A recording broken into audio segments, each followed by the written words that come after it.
So there's a Borges short story called Pierre Menard, author of The Quixote, which is about a writer who attempted to basically rewrite Don Quixote, but rather than just transcribing it, he lives his life in such a way that it produces the exact same word-for-word story. It's one of my favorite short stories, but I think it's relevant here because I feel like that is very much how the Olivia Tremor Control was approaching music and approaching their influences and their musical and artistic heroes outside of music. They really just tried to live their life in a way that would produce music like that of their influences. So the obvious ones, the Beatles, the Beach Boys, all the way to Stockhausen, Xenakis, XTC, Yoko Ono, John Coltrane, Ornette Coleman. Take your pick, even their closest friends. But it's not a transcription. It's not stenography. It's not just a flaccid recreation of stuff. It is the spirit of the music that they are trying to revive and live their life and radiate outwards to other people. So it's a lot like making a mixtape for someone you care about. You're trying to share with them things that you think will resonate with them. Dusk is probably my favorite album to listen to with headphones on. It's also probably the album that I've listened to the most. I've been working on this book about the Elephant Six for about 13 years now as I record this, and I've listened to it a lot. But it's the sort of thing that the more you listen to it, the more you hear. I hear new things every single time I listen to it, especially when I'm listening with headphones. If I had to bring one album with me to a desert island, this is the one that it would be, because aside from the fact that it's 74 minutes long, it has so many different things going on. You just hear something new every single time you listen to it. And even when it is a minutes-long drone, it never gets repetitive. There's a variety there, not just in terms of instrumentation, but in terms of just songwriting. Each song on this album came together differently from the other songs on the album. I mean, there's songs that they showed up in Denver and kind of recorded from scratch. Those are mostly Bill's songs.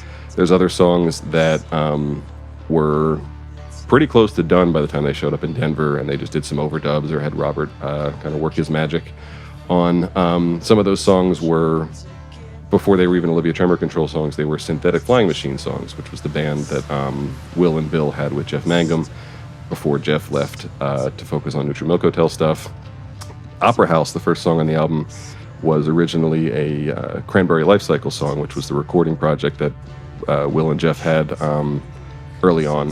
They were teenagers, really. So there's things on here that had been bouncing around for years by the time it ended up on this album. I mean, like, because of the way that it was recorded and because of how many different people were involved in it, people who in the band can listen to those songs now and not totally be sure who recorded what. I mean, again, trying to write this book and trying to understand how this came together.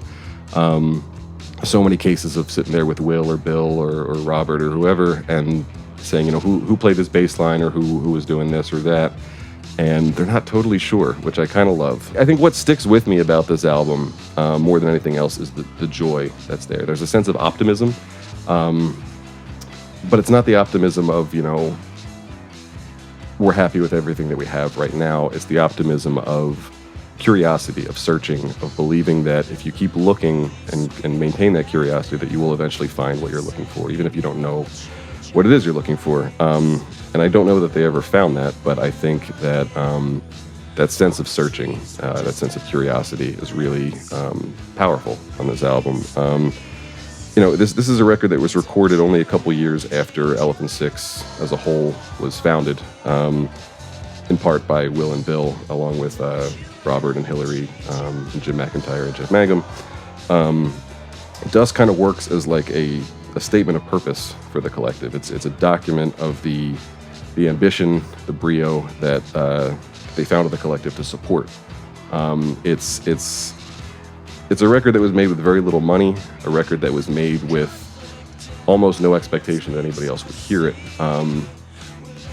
But they went for it. There's so much there. It is a 74-minute album, not to mention another 68 minutes of bonus ambient material that works with the record.